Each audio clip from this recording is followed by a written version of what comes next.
Siku chache mara baada ya serikali kuthibitisha uwepo wa ugonjwa wa mpox nchini Tanzania, waziri wa afya Jenista Mhagama amesema serikali inaendelea kudhibiti kuenea kwa ugonjwa wa mpox, huku akisisitiza wananchi kuchukua tahadhari zitakazosaidia jitihada za serikali kudhibiti ugonjwa huo.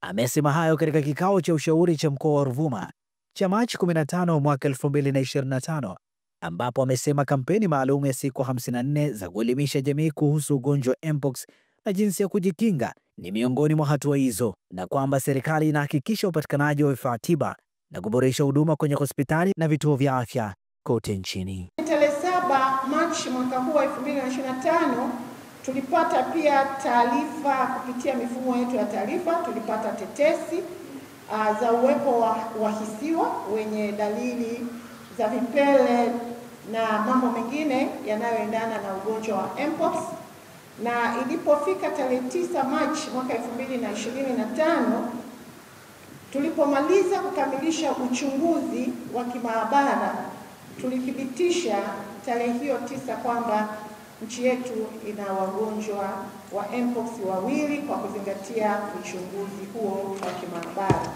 Lakini hata hivyo tunaendelea kufuatilia mwenendo wa wagonjwa lakini na wale waliotengamana ili kuendelea kuhakikisha kwamba Watanzania wanakuwa salama. Na kama mnavyofahamu, ugonjwa huu wa mpox unatokana na maambukizi kutoka kwa wanyama kuja kwa binadamu, na binadamu ana uwezo wa kumwambukiza mwenzake pale ambapo majimaji kutoka kwa binadamu yanagusana, mwenye ugonjwa yanagusana na binadamu mwenzake mwingine, na hivyo anaweza kusababisha maambukizi haya, ikiwa ni pamoja na kutumia matandiko ya mgonjwa ambaye ana ugonjwa huo, lakini kugusana, kushikana mikono, kubusiana, wakati mwingine kukumbatiana.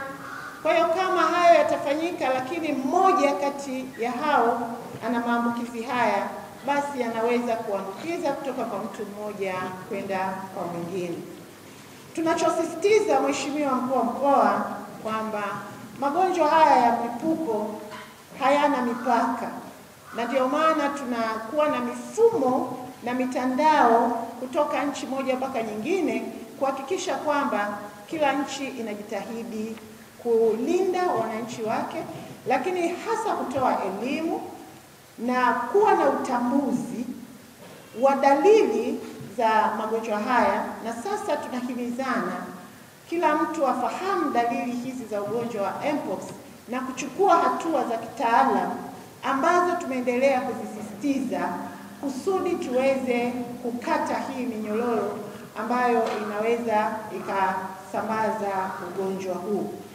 Lakini niendelee kusisitiza kwamba ni lazima kwa sasa kila mmoja wetu ajitahidi kufuatilia maelekezo ya Wizara ya Afya, maelekezo ya wataalamu, ikiwemo kuchukua hatua za haraka sana pale ambapo unaona una dalili. Dr. Luis Chomboko ni mganga mkuu wa mkoa wa Ruvuma. Amesema tayari mkoa wa Ruvuma umeshaunda timu za wataalamu kupambana na ugonjwa huo kuanzia ngazi ya mkoa hadi ngazi ya halmashauri. Ugonjwa unapotokea lazima wataalamu waweze kushughulika.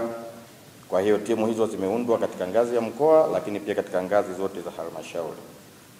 Lakini kwa sababu ugonjwa wenyewe asili yake ni kuambukiza, kama ambavyo Mheshimiwa Waziri wa Afya itangulia kusema, aidha kwa kugusana au kugusa majimaji ya kutoka kwa mgonjwa, basi tumeandaa sehemu za kuwatenga wagonjwa iwapo watatokea.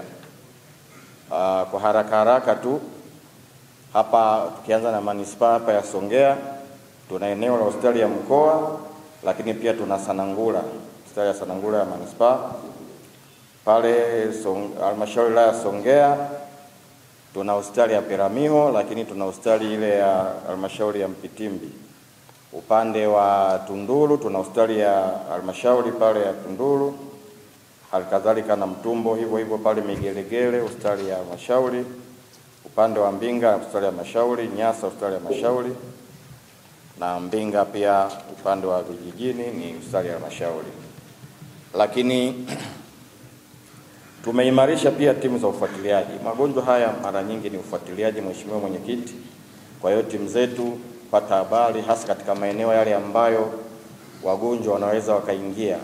Mathalani viwanja vya ndege, na hapa Songea tunacho, lakini zile boda, mipaka ya Mkenda pamoja na kule Nyasa, timu zetu zimeimarishwa zaidi ili kufuatilia hasa watu wanaoingia, lakini pia na timu za ndani kwa ajili ya kufuatilia wananchi wetu. Mimi ni Shehani Mzeina na hii ni Toka Zamani TV. Kupata taarifa mbalimbali kutoka kwetu, tafadhali subscribe na bonyeza alama ya kengele.